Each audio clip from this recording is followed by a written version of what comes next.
আসসালামু আলাইকুম ভাই বোন আত্মীয় স্বজন খালা মামা চাচা ফুপু চাচি মামি যে যেখানে আছেন সবাইকে আজকে আমার একটা সিদ্ধান্তের কথা জানাই। কথাটি হচ্ছে এই যে তেল মশলা দিয়ে রান্না করে আর খাবো না। এখন থেকে আমি উপজাতি হয়ে যাব। উপজাতিরা যেভাবে সিদ্ধ করে খাই সেভাবে খাবো। হাতের কাছে যেই সবজিই থাকুক সিদ্ধ করে খাবো। একটু সজনের পাতা নিয়ে আসবো, অমুকের কাছ থেকে এই পাতা সেই পাতা নিয়ে এসে খাবো। কারণ যেভাবে জিনিসের দাম বাড়তেছে আর মশলাপাতিরও যেই দাম, মরিচের যেই দাম, তেলের যেই দাম, এতে করে রান্না করে আর খাওয়া সম্ভব না। তারপরে শরীরও ভালো থাকে না। তেল মশলা দিয়ে খাবার খেয়ে শরীরও নষ্ট হয়ে যায়। দেশের বাজারেও আগুন, কোনো কিছু কেনা সম্ভব না। আমি আর পারছি না। এখন থেকে আমি আবার সব সিদ্ধ খাবার খাবো। তা আপনারাও ট্রাই করবেন। এরপরে যেদিন আমি সিদ্ধ খাবার খাবো সেদিন আপনাদেরকে দেখাবো যে কিভাবে সিদ্ধ খাবার মরিচ ভর্তা করে খেতে হয়। লাল চাউলের ভাত, ওই গ্রাম থেকে চাউল কিনে নিয়ে আসবো। বাজারে তো চাউলের দাম অনেক। গ্রামে গেলে চাউলও সস্তা পাওয়া যায়। আমার পক্ষে আর সম্ভব হচ্ছে না বাজার সদাই করে খাওয়া। এখন থেকে সব সিদ্ধ খাবার খাবো। আপনারাও ট্রাই করবেন। সব সিদ্ধ খাবার খাওয়া শুরু করেন।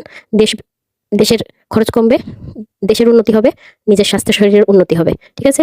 আমার কেমন লাগলো আমার সিদ্ধান্ত সবাই একটু কমেন্টে জানাবেন। আর সবাই সিদ্ধ খাবার খাওয়া শুরু করেন। প্রয়োজনে বেশি বেশি উপজাতিদের ভিডিও দেখবেন, তারা কিভাবে সিদ্ধ করে মরিচ ভর্তা করে ভাত খায়। ঠিক আছে? আর আমাদের তো ওরকম পাহাড় নাই, আমরা ঘরে বসেই খাবো। আমাদের পাহাড়ে বসে ভাত খাওয়া লাগবে না, আমরা ঘরে বসেই খাবো। ঠিক আছে? এত মশলা দিয়ে রান্না করে আর খাওয়া যাবে না। এটা যদিও টক দই দিয়ে মাছ রান্না করা হচ্ছে, সাথে পোলাও আছে, কিন্তু এই খাবার আর খাওয়া যাবে না। আমি রান্না করি নাই, এটা আমার রান্না করছে আমার মেয়ে। যাই হোক, আমি সিদ্ধান্ত নিছি আমি আর এই মশলার খাবার খাবো না। কোনোভাবে আর খাওয়া সম্ভব হচ্ছে না।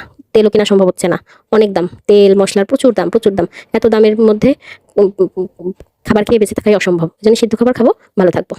আর সিদ্ধ খাবার আসলে শরীরের জন্য ভালো, আপনারা ট্রাই করবেন। তবে আমি যেদিন সিদ্ধ করে খাবার খাবো অবশ্যই আমি সেদিন আপনাদেরকে একটা ভিডিও দেখাবো, অবশ্যই দেখাবো। তো সবাই ভালো থাকবেন, সুস্থ থাকবেন, আমার জন্য দোয়া করবেন, আমি যেন আমার প্রতিজ্ঞা পূরণ করতে পারি।